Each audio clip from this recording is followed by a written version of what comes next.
Janata party ఎన్నికల ప్రచారంలో భాగంగా ఈరోజు కోడుమూరు పట్టణానికి ఎన్నికల ప్రచారానికి వచ్చాం. డాక్టర్ పార్థసారథి రాబోయే ఎన్నికల్లో పార్లమెంట్ అభ్యర్థిగా పోటీ చేయబోతున్నాను.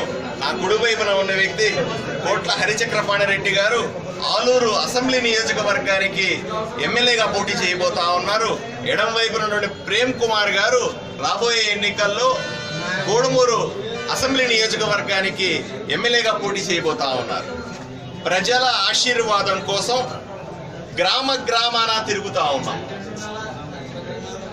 గ్రామాల్లో జరిగినటువంటి అభివృద్ధి అంతా కూడా నరేంద్ర మోడీ చేసినటువంటి, కేంద్ర ప్రభుత్వం చేసినటువంటి అభివృద్ధి తప్ప రాష్ట్ర ప్రభుత్వం ఎటువంటి అభివృద్ధి చేయలేదు.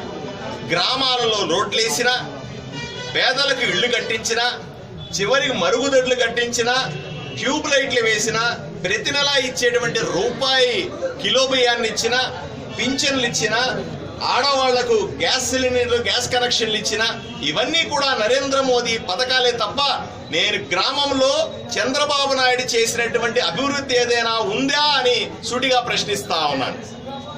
జరిగిన అభివృద్ధి పథకాలన్నింటికీ కూడా పసుపు రంగు వేసుకుని అన్ని తనవిగా ప్రచారం చేసుకుంటున్న చంద్రబాబు నాయుడు గారికి ఇది తగదు అని హితవి చెబుతా ఉన్నాను. చంద్రబాబు నాయుడు గారు ఒక పని మాత్రం చేశారు. గ్రామ గ్రామాన జన్మభూమి కమిటీల పేర ఒక ప్రత్యేక దుర్మార్గపు గుండా వ్యవస్థను ఏర్పాటు చేశారు. పెన్షన్లలో అవినీతి, ఇళ్లలో అవినీతి, మరుగుదొడ్లలో అవినీతి, ఖనిజాలలో అవినీతి, ఇలా అవినీతి మీద అవినీతి చేసుకుంటూ పోతున్నటువంటి జన్మభూమి కమిటీలను గ్రామస్తులు తీవ్రంగా వ్యతిరేకిస్తున్నారు. 4.5 సంవత్సరం గుర్తురానటువంటి రైతులు 4.5 సంవత్సరంగా మహిళల గురించి పట్టించుకొని చంద్రబాబు నాయుడు గారు ఈరోజు రాత్రికి రాత్రి ఎన్నికలు దగ్గరొచ్చే సమయానికి బ్యాంకుల్లో డబ్బులేస్తానని రైతులకి, పసుపు కుంకుమ పేరుతో ఆడవాళ్ళని, మళ్ళీ బాబు వస్తే జాబ్ వస్తుందని యువకులని మోసం చేసే ప్రయత్నం చేస్తా ఉన్నాడు. ఇది తప్పు అని చెబుతా ఉన్నాం. అయ్యా, ఎప్పుడైతే తన అవినీతిని ప్రశ్నిస్తారనో, తనకు రాజకీయంగా భవిష్యత్తు లేదని నిర్ణయం చేసుకున్నటువంటి చంద్రబాబు నాయుడు గారు ఈ రోజు రాత్రికి రాత్రి అమలు కాని హామీలన్నీ ఇస్తున్నాడు. గుర్తుపెట్టుకోండి ప్రజలారా, మొట్టమొదటిసారి భారతదేశ ప్రజాస్వామ్యంలో మనం చూస్తున్నాం పోస్ట్ డేటెడ్ చెక్కులు ఇచ్చి రాజకీయం చేస్తున్న ఘనత తెలుగుదేశం పార్టీ ప్రభుత్వానిది. ఇది తీవ్రంగా ఖండిస్తోంది భారతీయ జనతా పార్టీ. ప్రజల్ని ప్రలోభ పెట్టడం, ప్రజలకు పోస్ట్ డేటెడ్ చెక్కులు ఇవ్వడం, నేను గెలిస్తే పలాని పని చేస్తాననుకోవడం, ముందుగా డబ్బులేస్తాననుకోవడం, ఇది ప్రజాధనంతో అవినీతి చేయడం కాదా? ప్రభుత్వ డబ్బులతో ఓట్లు కొనుక్కోవడం కాదా అని సూటిగా ప్రశ్నిస్తా ఉన్నాం.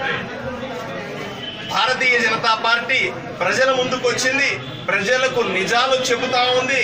ప్రాజెక్టులు కట్టాలనడం మా మొదటి ప్రాధాన్యత. రాష్ట్ర ప్రభుత్వాన్ని ఎప్పుడు అడిగినా నిధులు లేవు, అలాట్మెంట్స్ లేవు కాబట్టి ప్రాజెక్టులు కట్టలేమంటా ఉన్నారు. మీ దగ్గర డబ్బులు లేకపోతే ఎవరు అవునన్నా కాదన్నా రాబోయే ఎన్నికల తరువాత నరేంద్ర మోదీ ప్రధాని అవుతారు. ప్రధానిని ఒప్పించి పోలవరం ఈ రోజు ఏదైతే 100% కేంద్ర నిధులతో కడుతున్నామో అలాగే కర్నూలు జిల్లాలో ఉన్న ప్రాజెక్టులన్నింటికీ కూడా కేంద్ర నిధులు తీసుకొచ్చి కడతామని హామీ ఇస్తా ఉన్నాం. అదేవిధంగా వాల్మీకులను ఎస్టీలో చేర్చాలన్న సమస్య దశాబ్దాల కాలంగా ఉంది. ఇది రాష్ట్ర ప్రభుత్వ పరిధిలో లేదు. చంద్రబాబు నాయుడు గారు కానీ, రేపు జగన్మోహన్ రెడ్డి గారు కానీ ఎవరు ముఖ్యమంత్రి అయినా కూడా తీర్చలేని సమస్య. ఈ సమస్యను కేంద్ర ప్రభుత్వంతో మాట్లాడి, నరేంద్ర మోదీ గారితో మాట్లాడి ఆయన నొప్పించి వాల్మీకుల్ని ఎస్టీలో చేర్చడం అన్న సమస్యని వ్యక్తిగతంగా తీసుకుని ఈ సమస్యకు పరిష్కారం చూపుతామని ఈరోజు ప్రజలకు హామీ ఇస్తా ఉన్నాం. అలాగే కురబలకైనా, గొల్లలకైనా, చేనేత కార్మికులకైనా, వివిధ బీసీ సంఘాలకు అన్నింటికీ కూడా ఎన్నికల దగ్గరకు వచ్చేసరికి ఫెడరేషన్ల పేరు మీద, కార్పొరేషన్ల పేరు మీద నిధులు లేని కార్పొరేషన్లు, నిధులు లేని ఫెడరేషన్లు ఏర్పాటు చేసి నెల రోజుల ముందు అపాయింట్మెంట్లు ఇచ్చి వాళ్ళ కులాలని ఏ విధంగా అభివృద్ధి చేసుకుంటారు అని అడుగుతా ఉన్నాను. దీన్ని భారతీయ జనతా పార్టీ ఎన్నికల ముందు చేస్తున్నటువంటి ఈ సర్కస్ ని పూర్తిగా ఖండిస్తా ఉన్నాం. దళితులని పూర్తిగా వంచిన ప్రభుత్వం తెలుగుదేశం పార్టీ ప్రభుత్వం. ఇంకోవైపున వైఎస్ఆర్సీపీని చూస్తా ఉంటే ఆచరణకు సాధ్యం కాని హామీలన్నింటినీ ప్రజలకిచ్చి ప్రజలను మోసగించి ఏదో ఒక రకంగా అధికారంలోకి రావాలని ప్రయత్నం చేస్తుంది వైఎస్ఆర్సీపీ పార్టీ.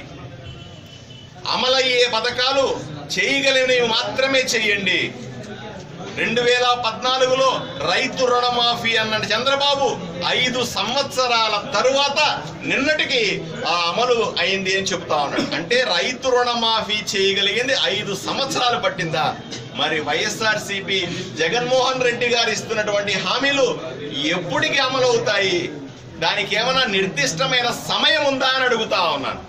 మీ నోటికి వచ్చినట్టు హామీలు ఇచ్చి అధికారంలోకి రావడమే పరమావధిగా మీరు ప్రజలకు హామీలిచ్చి మోసం చేసుకుంటూ పోతే భారతీయ జనతా పార్టీ ఊరికే ఉండదు.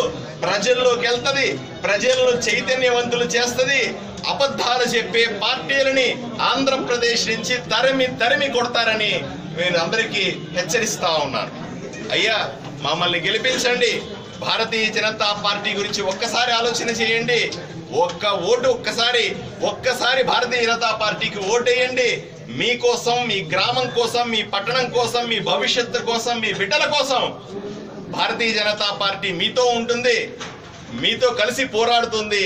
మీ బావు కోసం, మీ భవిష్యత్తు కోసం మేము పూర్తిగా మీతో కలిసి పనిచేస్తామని తెలియజేస్తూ సెలవు తీసుకుంటాను.